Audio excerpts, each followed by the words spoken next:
Mi suegra invitó a la nueva novia adinerada de mi esposo a cenar, y luego me advirtió que no avergonzara a la familia, así que coloqué mi cazuela casera en su encimera de Scottsdale. Sonreí como la ex esposa callada que esperaban que fuera, y dejé que esa mujer entrara, porque mi silencio ya había orquestado una toma de control corporativa hostil. La noche en que destruí en silencio la carrera de mi ex esposo, llevaba un vestido de $34 de Target y cargaba una cazuela de camote en un molde de vidrio que tenía desde 2009. Quiero que recuerdes ese detalle, el molde, porque el molde fue lo único en esa habitación esa noche que decía toda la verdad sobre quién soy en realidad, sencilla por fuera, guardando algo que nadie esperaba por dentro. A las 9:47 p.m., Priscilla Adair, socia principal, $14 millones en facturación anual, portada de Southwest Business Quarterly 3 años seguidos, estaba de pie en el vestíbulo de piso de mármol de Diane, con su pulsera de diamantes y su bolso de diseñador blanco, mirándome como si yo fuera un fantasma en el que no podía creer. Su rostro había hecho algo que yo llevaba 2 años observando en los rostros de la gente poderosa. Se había resquebrajado. Marcus seguía riendo de algo al otro lado de la habitación. No tenía idea. Nunca la tuvo. Había sido la esposa invisible durante 11 años antes de aprender a ser la accionista invisible. El primer papel caí en él sin buscarlo. El segundo lo construí deliberadamente, ladrillo por ladrillo. En los 18 meses después de que Marcus me entregara los papeles del divorcio sobre la isla de la cocina, como si estuviera presentando un informe. Pero déjame retroceder, porque necesitas entender cómo se ve, desde adentro, 11 años de un cuidadoso borrado, o nada de lo que sigue tendrá sentido. Conocí a Marcus Voss en una gala benéfica en Phoenix en 2012. Tenía 28 años, trabajaba como analista financiera en Meridian Capital, y mi jefe me había invitado como acompañante de último momento porque su esposa se había torcido el tobillo. Yo era el tipo de persona que asistía a esos eventos y se quedaba cerca del cóctel de camarones revisando su teléfono, preguntándose a qué hora sería demasiado temprano para irse. Marcus era el tipo de persona que entraba a las habitaciones como si las hubiera mandado construir. Era brillante, no de la manera cálida y generosa, sino de una manera aguda, arquitectónica. Veía los sistemas como otras personas ven los muebles. Entendía el apalancamiento antes de siquiera haberlo articulado del todo. Y me notó cerca del cóctel de camarones, lo cual debió haber sido mi primera señal de que era bueno identificando activos subvalorados. Nos casamos en 2013. Lily llegó en 2014. Jake en 2016. Dejé Meridian después de que naciera Jake, porque el horario de viajes de Marcus hacía que 2 carreras de tiempo completo fueran genuinamente imposibles, y alguien tenía que quedarse. Me dije que era temporal, que volvería cuando Jake estuviera en la escuela, que Marcus y yo teníamos una sociedad, no una jerarquía. Estaba equivocada en todo eso, pero también estaba equivocada de una manera silenciosa y sistemática, que tardé mucho tiempo en ver con claridad. Diane, la madre de Marcus, la mujer que una vez me describió en una cena como la esposa de Marcus, ya saben, la que solía trabajar, marcó el tono desde el principio. Había crecido con dinero, se casó con más dinero y trataba la independencia financiera en una mujer como algunas personas tratan el masticar ruidosamente. Técnicamente no es un delito, pero visceralmente ofensivo. Adoraba a sus nietos. Era invariablemente educada conmigo. De esa manera particular que significa que alguien te ha clasificado como alguien por debajo de la hostilidad abierta. Una vez la escuché decirle a Marcus, en el Día de Acción de Gracias de 2017, que yo me había descuidado un poco. Tenía 3 meses posparto y no me había, para que conste, descuidado en absoluto. Simplemente estaba parada en su cocina haciendo toda la comida. Para 2020 había desarrollado una habilidad muy particular. Podía leer una habitación llena de gente rica y poderosa y desaparecer dentro de ella. Sabía cómo sonreír sin comprometerme, cómo ser agradable sin ser memorable, cómo ser exactamente lo suficientemente útil para que me mantuvieran cerca sin que nadie me tomara en serio jamás. Todavía no sabía qué hacer con esa habilidad. Entonces Marcus pidió el divorcio. Fue mesurado al respecto, considerado incluso de la manera en que los hombres son considerados cuando ya tomaron la decisión y no quieren una escena. Dijo que nos habíamos distanciado, que necesitaba algo diferente, que siempre me querría, que arreglaríamos algo justo. Lo dijo sobre la isla de la cocina a las 7:15 p.m. un jueves de marzo de 2022. Recuerdo la hora porque tenía pollo en el horno y no dejaba de pensar en eso. Asentí, hice preguntas. No lloré hasta que los niños estuvieron dormidos y yo estaba en el baño con el ventilador encendido. Lo que Marcus no sabía, lo que creo nunca había considerado en realidad, era qué había estado haciendo yo con mi tiempo durante 11 años, más allá de criar a sus hijos y llevar su casa, porque la mujer con la que se casó cerca del cóctel de camarones no había dejado del todo de ser analista financiera, simplemente había dejado de serlo en voz alta. Mi abuela materna, Eleanor Dobbins, murió en 2018 y me dejó $2.3 millones.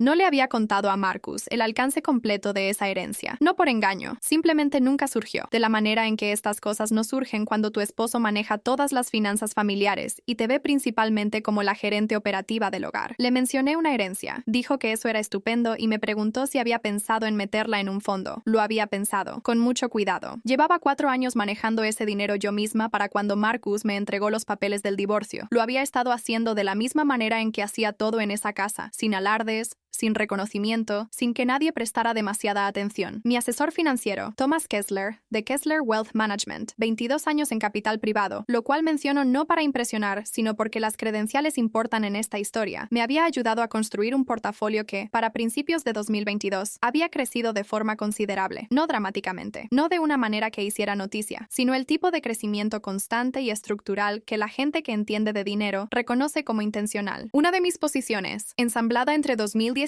y 2021, mediante una serie de compras que parecían no estar relacionadas, me había dado una participación del 34% en Boss Capital Partners, la empresa de Marcus, la empresa de mi ex esposo, la misma que él había pasado 2 años construyendo hacia la fusión que sería la pieza central de su carrera. Quiero ser precisa aquí porque la precisión importa. No invertí en su empresa para hacerle daño. No sabía, en 2019, que él pediría el divorcio. Invertí porque Thomas me mostró la estructura y reconocí buenos cimientos cuando los vi. Entendía el valor real de la firma mejor que la mayoría de sus propios socios, porque había pasado 11 años escuchando a Marcus hablar de ella durante la cena. Me hablaba de la manera en que la gente le habla a los muebles, abiertamente, sin guardia, porque los muebles no tienen opiniones. Yo tenía opiniones, simplemente no se las había dicho. Para cuando Marcus solicitó el divorcio, yo tenía la mayor posición minoritaria individual en Boss Capital. Era, técnicamente, la accionista mayoritaria silenciosa en términos de capital no perteneciente a socios. A través de una sociedad de responsabilidad limitada de Delaware, llamada Monarch Grove LLC, nombrada así por el santuario de mariposas en Pacific Grove, California, donde mi abuela solía llevarme de niña, mi posición había sido cuidadosa y legalmente construida para ser difícil de rastrear, sin un esfuerzo legal considerable. La abogada de divorcio de Marcus, una mujer sumamente astuta llamada Harriet Shin, a quien de verdad respetaba, había encontrado Monarch Grove durante el proceso de descubrimiento. Había encontrado una sociedad con una posición del 34% en Boss Capital. Lo que no había encontrado, porque yo lo había estructurado con cuidado y porque Thomas había sido meticuloso, era que yo era Monarch Grove. El acuerdo que Marcus había ofrecido era justo, más que justo, según los estándares habituales, la casa, los fondos universitarios de los niños, una pensión alimenticia generosa, una estructura de manutención que reconocía mis años fuera del mercado laboral. Lo había aceptado, había firmado todo, y me había alejado del matrimonio con una tranquilidad que creo que lo sorprendió. Él pensaba que entendía la ecuación. Estaba equivocado sobre la variable más importante. La invitación llegó a través de los niños. En junio de 2023, Lily me llamó desde la casa de Diane un martes por la noche, con Jake, de 7 años, audible de fondo pidiendo hablar con mamá, y me contó que la abuela iba a hacer una gran cena familiar el viernes y que papá había dicho que yo podía ir porque era cosas familiares aburridas. Cosas familiares aburridas. Sabía, porque Marcus había mencionado la fusión en el contexto de los horarios de pago de manutención infantil. Quería ajustar los tiempos según los ingresos proyectados de la firma, que el trato se acercaba a una votación. Sabía que Priscilla Adair estaría involucrada porque su nombre aparecía en el único correo de Boss Capital que accidentalmente había sido reenviado a mi cuenta personal en diciembre, algo que Marcus había notado y que luego, incómodo, me pidió por correo que eliminara. Lo eliminé, pero antes lo leí con mucho cuidado. Lo que no sabía, hasta esa llamada del martes de Lily, era que Priscilla iría a la cena de Diane. Lo pensé durante 24 horas. Luego llamé a Thomas. La votación es el viernes por la mañana, dije. A las 9, confirmó. Aún no has decidido. Ya decidí, dije. Hubo una pausa. Thomas me había estado asesorando durante 6 años. Sabía que era mejor no presionar. ¿Hacia dónde?, preguntó. Voy a ir a la cena primero, dije. Se quedó callado un momento. Luego, ¿vas a dejar que ella lo descubra en persona? Voy a dejar que lo descubra de la manera en que lo descubra, dije. Voy a llevar mi cazuela y quedarme fuera del camino. Thomas, que había pasado 2 décadas en habitaciones llenas de gente muy poderosa, dijo: Caroline, eso es lo más elegante que he escuchado jamás. O me vas a provocar un infarto. Tal vez ambas cosas, dije. El viernes llegó de la manera en que suelen llegar los días importantes, pareciéndose exactamente a cualquier otro día. Me vestí sencilla, el vestido de Target, zapatos planos, maquillaje ligero, que me quité antes de salir de casa porque decidí que no lo quería. No estaba tratando de hacer una declaración, estaba tratando de ser exactamente lo que todos esperaban que fuera, olvidable. Llevé la cazuela a través de la puerta principal de Diane, igual que lo había hecho durante 11 años. Los pisos de mármol, las copas de cristal, el olor particular de la casa de Diane, una combinación de difusor que había estado usando desde que puedo recordar recordar, algo que pretendía oler a ropa recién lavada, pero que en privado siempre me había parecido que olía al concepto mismo del dinero. Lily y Jake se me lanzaron encima en cuanto entramos. Los abracé, les besé la cabeza, los respiré. Pasara lo que pasara esa noche, ellos eran la razón por la que había manejado 40 minutos por Scottsdale, con un trapo de cocina sobre el asiento del copiloto. Diane apareció y actuó como siempre. Calidez para los nietos. Eficiencia fría para mí. Tomó mi abrigo, más bien una chaqueta ligera en realidad, hacía 21 grados incluso en noviembre en Phoenix, y comentó que me veía cómoda, que es algo que la gente dice para significar lo contrario. Sonreí y le di las gracias. Marcus salió de la cocina. Llevaba puesto el saco azul marino que le había comprado para su 40º cumpleaños. Ese detalle aterrizó en algún lugar incómodo de mi pecho, y lo anoté mentalmente. Cuando me vio, su mandíbula hizo lo de siempre. Una pequeña tensión, controlada, como se tensa a alguien antes de decir algo que ha ensayado. Me llevó aparte, cerca del pasillo al baño de visitas. Priscila viene esta noche, dijo en voz baja. Es socia principal. Esta fusión es el trato más importante de mi carrera. Hizo una pausa. Los niños querían que estuvieras aquí, así que lo permití. Pero por favor, Caroline, mantén un perfil bajo. No hagas que esto sea incómodo. Lo permití. Lo miré. El saco azul marino, el cabello cuidadosamente peinado, los ojos que esperaban que yo fuera complaciente. Por supuesto, Marcus, dije. Seré invisible. Él de verdad suspiró aliviado. Diane se materializó junto a su hombro con la puntualidad que siempre había tenido para esos momentos. Es muy exitosa, dijo Diane, refiriéndose a Priscila, con la segunda mitad de la frase implícita. A diferencia de ti, muy refinada, importante para el futuro de nuestra familia. Le enderezó el cuello a Marcus como si tuviera 12 años y lo estuviera mandando a la escuela. Tengamos una velada agradable, sin drama. ¿Puedes con eso, Caroline? Sonreí. Por supuesto, Diane. Me dio unas palmaditas en el brazo. Fue la palmadita que le das a alguien cuyo nombre tal vez no recuerdes del todo. Caminé hacia el buffet y acomodé mi cazuela junto a la comida del catering de Diane, que había encargado específicamente para que la mía resultara contextualmente irrelevante. Era una mesa hermosa, costosa, arreglada con arte. Mi plato quedó junto a ella como una frase muy silenciosa. A las 7 de la noche sonó el timbre. La habitación cambió. Marcus se alisó la camisa, se irguió. Todo su lenguaje corporal cambió de una manera que yo ya había visto antes. La postura particular de un hombre que ha decidido que algo es muy importante y, por lo tanto, está actuando su propia importancia para la ocasión. Priscilla Adair entró como si fuera la dueña de la dirección. Diré esto de Priscilla. Era genuinamente impresionante, no de la manera hueca y actuada, sino de verdad. Se había graduado primera de su clase en la Universidad de Chicago, Derecho. Se había hecho socia a los 41 años, lo cual en su firma era prácticamente un récord de velocidad. El bolso blanco probablemente era loro piana. La pulsera de diamantes era real. Su postura tenía la soltura de alguien que había dejado de preguntarse si pertenecía a una habitación unos 15 años atrás. Le estrechó las manos a Diane, le besó las mejillas, dijo todo lo correcto, y Diane, que era inmune al encanto de otras mujeres, quedó completamente encantada. Eso, lo noté, era un dato significativo. Entonces Lily dobló la esquina a toda velocidad. Mi hija, 9 años. 16 kilos de movimiento totalmente sin control. Dobló la esquina del comedor a toda velocidad y chocó directamente contra las piernas de Priscilla. Priscilla se tambaleó.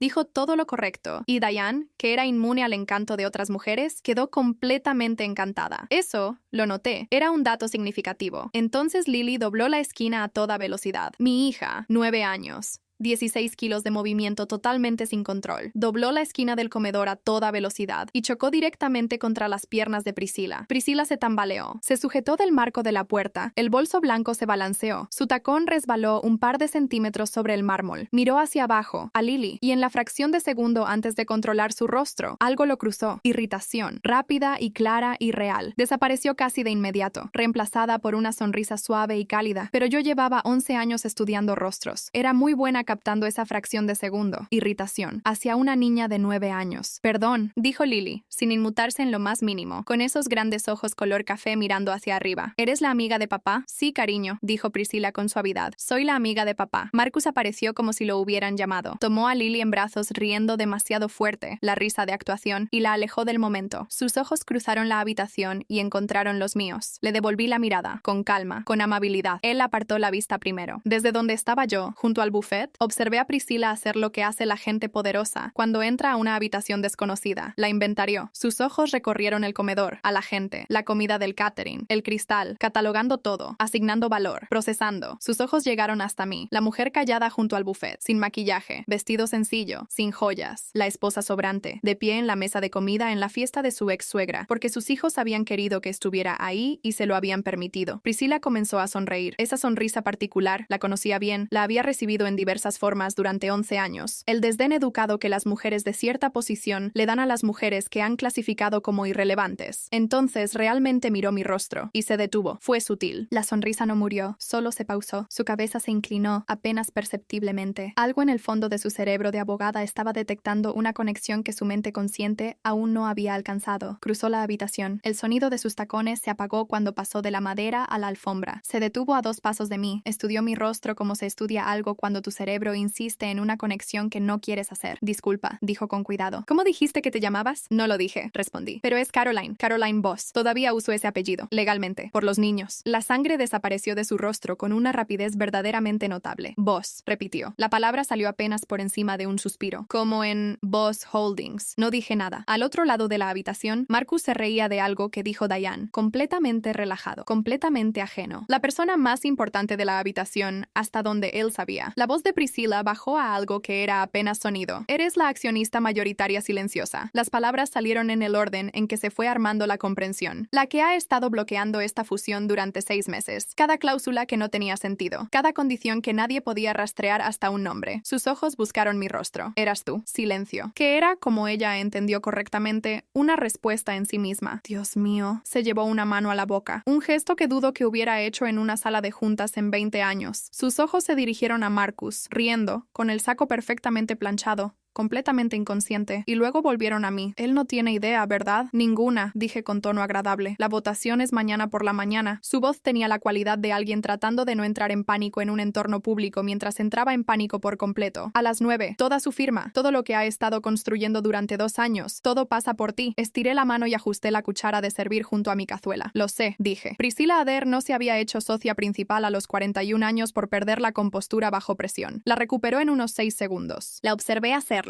La pequeña respiración, la relajación deliberada de su mandíbula, la manera en que sus ojos pasaron de muy abiertos a enfocados. Era genuinamente buena. Pensara lo que pensara de esa noche, tuve que respetar la mecánica. ¿Qué quieres?, preguntó en voz baja. Voz de sala de juntas, directa, respetándome por fin como a una igual. ¿Ahora mismo?, dije. Un poco de esa agua con gas, la verdad. Parpadeó. Pasé junto a ella y me serví un vaso. Tomé un sorbo. La habitación zumbaba a nuestro alrededor. La voz de Diane, la voz de Marcus, Jake en algún lugar preguntándole algo a su padre, el sonido de la comida del catering siendo movida por una mesera que Diane había contratado. La fusión, dijo Priscilla, las condiciones que has estado imponiendo a través de Monarch Grove. No podíamos rastrear la entidad, no podíamos encontrar a la persona, no podíamos entender la lógica, porque desde afuera las condiciones parecían casi arbitrarias. Hizo una pausa. Pero no lo eran, ¿verdad? No, dije. ¿Qué se nos escapó? Y ahí estaba, lo que separaba a Priscilla de Marcus. No me preguntó qué quería por despecho. Preguntó porque genuinamente quería entender dónde había fallado el análisis. La consideré un momento. La cláusula Meridian, dije. Sus ojos se agudizaron. La cláusula Meridian era una condición que había insertado en el tercer mes de las negociaciones de la fusión, a través del abogado de Monarch Grove, Raymond Delacroix, 40 años en derecho corporativo, semi-retirado, un hombre a quien conocía por medio de Thomas y que aceptaba trabajos discretos e interesantes. La cláusula exigía que cualquier entidad post-fusión mantuviera la estructura de sociedad existente de Meridian Capital durante un mínimo de 36 meses. Meridian Capital, donde yo había trabajado antes de casarme con Marcus. Meridian Capital, que Marcus había estado planeando en silencio absorber y disolver después de la fusión. Un detalle que yo conocía porque él, una vez más, lo había discutido durante la cena. En una cena de 2021.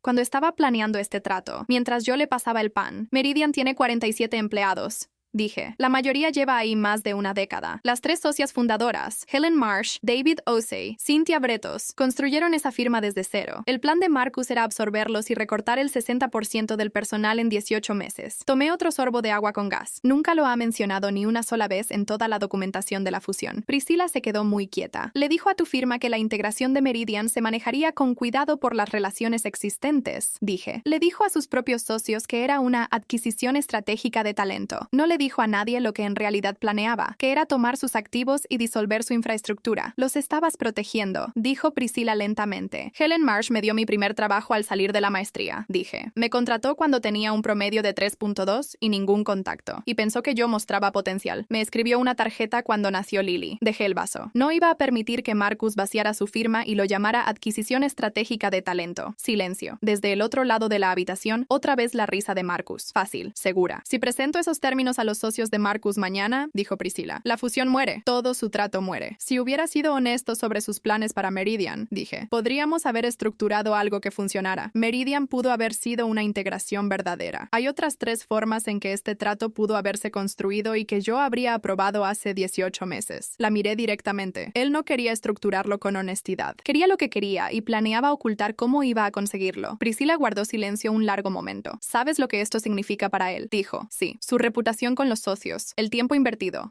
Sí. Dije de nuevo. Lo sé. Me miró con algo que no había esperado. No era compasión, sino algo más complejo. Reconocimiento, tal vez. Podrías haber hecho esto en silencio. Dijo. Bloquearlo a través de Monarch Grove. Sin venir jamás a esta cena. No necesitabas estar aquí. Miré al otro lado de la habitación, hacia Lily, que estaba sentada en el suelo construyendo algo con Jake, usando los aleros y pimenteros de la mesa. Se estaban riendo. Mis hijos querían que estuviera aquí, dije. Priscilla siguió mi mirada. Algo cambió en su rostro. La irritación, dije en voz baja. Cuando Lily chocó contigo, la vi. Una pausa. No lo negó. No tengo hijos. Dijo. No siempre soy... Se detuvo. Comenzó de nuevo. Eso fue poco amable de mi parte. Sí, dije. Lo fue. Nos quedamos ahí un momento. Las dos, junto a la mesa del buffet en el comedor de piso de mármol de Diane en Scottsdale. ¿Qué necesitarías? Preguntó Priscilla finalmente. Para aprobar un trato reestructurado, términos reales, no las condiciones de Monarch Grove. Tú, diciéndome qué funcionaría de verdad. Llevaba 6 meses pensando en esto. Protección mínima de 36 meses. Exigible. Para la base de empleados de Meridian, dije. Un asiento en la junta post-fusión para Helen Marsh o su representante designado. Documentación transparente del plan de integración compartida con los grupos completos de socios de ambas firmas antes de la votación. Y la votación,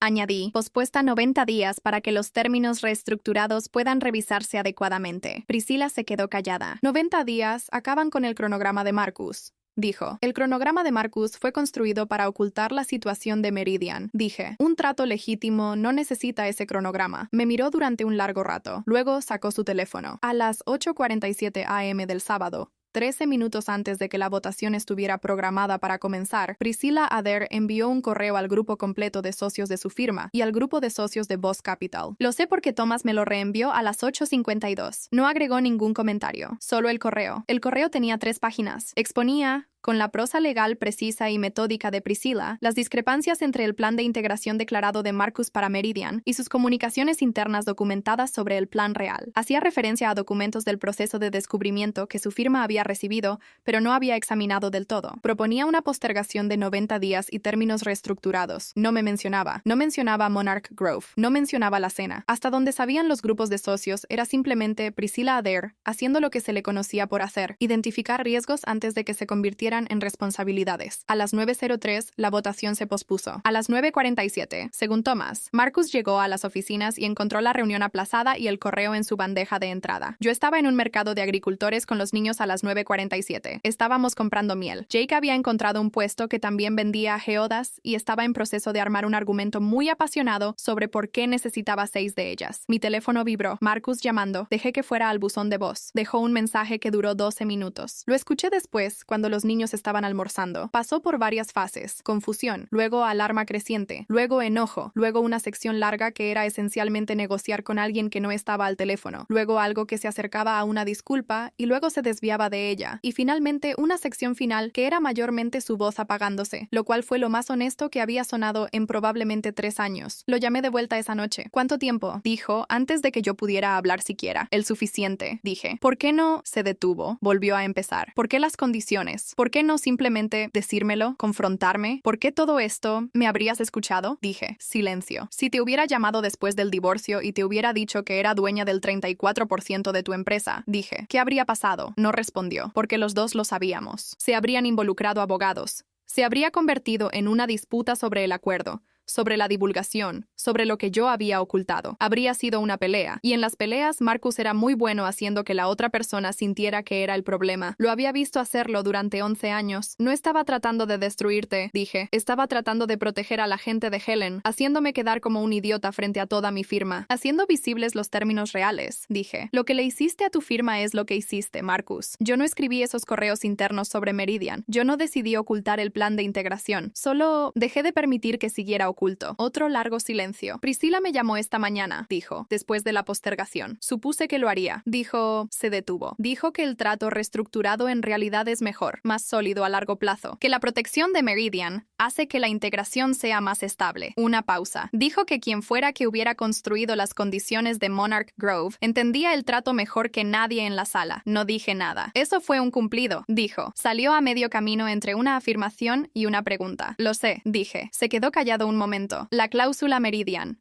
dijo. Helen Marsh me contrató cuando tú todavía estabas en tu segunda firma, dije, antes de que siquiera supiera tu nombre. Algo cambió en su respiración. No sabía que todavía pensabas en eso, dijo. Hay muchas cosas en las que no sabías que pensaba, dije. Ese era, en parte, todo el problema. El trato reestructurado se cerró en febrero. Priscila presentó los términos revisados a ambos grupos de socios en noviembre con el tipo de precisión metódica que aparentemente hizo que 3 de los socios de Boss Capital se disculparan con Marcus por presionar el cronograma agresivo original. A Helen Marsh se le ofreció, y ella aceptó, un asiento en la junta asesora de la entidad fusionada. Helen me llamó cuando se enteró. Debo decir, al principio no sabía por qué las condiciones del trato habían protegido a Meridian. Nadie que no estuviera en ese comedor lo sabía. Hasta donde el mundo sabía, una astuta accionista anónima había forzado mejores términos en un trato que necesitaba mejores términos. Pero Helen me conocía desde hacía 20 años y no era una persona que dejara las cosas sin examinar. Me llamó un martes de diciembre, alrededor de las 11 a.m. Estaba en mi oficina en casa. Una oficina de verdad, en la casa a la que me había mudado después del divorcio, con un escritorio frente a una ventana, un librero y una foto enmarcada del santuario de mariposas en Pacific Grove, donde mi abuela solía llevarme. Estaba en mi oficina en casa. Una oficina de verdad, en la casa a la que me había mudado después del divorcio, con un escritorio frente a una ventana, un librero y una foto enmarcada del santuario de mariposas en Pacific Grove, donde mi abuela solía llevarme. La sociedad, dijo Helen. Monarch Grove, esperé. Nombrada por la migración de las mariposas, dijo. Me hablabas de eso, cuando empezaste a trabajar para mí. Me contabas de ir ahí con tu abuela. Una pausa. Estaba leyendo sobre las condiciones de la fusión la semana pasada y vi el nombre de la entidad y pensé, eso es demasiado específico para ser coincidencia. No es coincidencia, dije. Silencio. Caroline, dijo. Helen, has estado manejando una sociedad que posee 1/3 de la firma de Marcus Voss. Sí. ¿Desde hace cuánto? Unos 4 años. Hizo un sonido que no era del todo una risa ni del todo otra cosa. ¿Él lo sabe? Preguntó. Ahora sí, dije. No lo supo por un tiempo. Otra pausa. El asiento en la junta asesora, dijo con cuidado. Fue una condición que yo especifiqué, dije. Sí, el silencio que siguió fue lo bastante largo como para que revisara mi teléfono para asegurarme de que la llamada no se había cortado. Voy a necesitar que vengas a comer conmigo, dijo Helen finalmente. Pronto, porque quiero mirarte mientras me explicas todo esto. Iré el jueves, dije. Y trae algo, dijo. Esa cazuela, la de camote. Sonreí. Siempre lo hago, dije. Marcus y yo no somos amigos, exactamente. Somos algo más complicado y probablemente más honesto. 2 personas que comparten hijos y una historia y un tipo específico de conocimiento sobre las capacidades reales del otro que probablemente deberíamos haber tenido todo el tiempo. Me llamó en enero para decirme que la firma había votado a favor de aprobar los términos reestructurados y que la votación había sido unánime. Priscila quiere conocerte, dijo. Oficialmente, para tomar un café o algo. Dile que la llamaré, dije. Dijo, y estoy citando, que tal vez seas la mejor mente financiera que ha encontrado en 20 años haciendo tratos. Me quedé callada un momento. Está siendo generosa, dije. No creo que lo sea, dijo él. Había algo en su voz. No arrepentimiento exactamente. Algo más complicado. El sonido de un hombre recalculando algo a lo largo de un periodo muy extenso. Marcus, dije. Dime, el pollo, dije. Una pausa. ¿Qué? La noche que pediste el divorcio. Tenía pollo en el horno. No dejé de pensar en eso durante todo el tiempo que estuviste hablando. Se quedó callado. ¿Se quemó? Preguntó finalmente. No, dije. Lo saqué a tiempo. Lo escuché exhalar. Algo que pudo haber sido un pequeño sonido que pudo haber estado cerca de una risa. Claro que sí, dijo. Lily me preguntó la semana pasada por qué la palabra monarca se usa tanto para los reyes como para las mariposas. Le dije que las mariposas monarca viajan miles de kilómetros para llegar a donde van y se ven frágiles todo el camino, y aún así lo logran. Y que tal vez, hace mucho tiempo, alguien pensó que eso era lo más poderoso que había visto jamás. Lo pensó. Como tú, dijo. Miré a mi hija, 9 años, ojos color café, ese tipo particular de honestidad que tienen los niños antes de que el mundo les enseñe a no serlo. Tal vez, dije, volvió a su tarea. Yo volví a la mía. Algunas cosas no necesitan ser más ruidosas que eso. Me dijeron que sonriera y me quedara callada. Hice ambas cosas. Ese fue su primer error.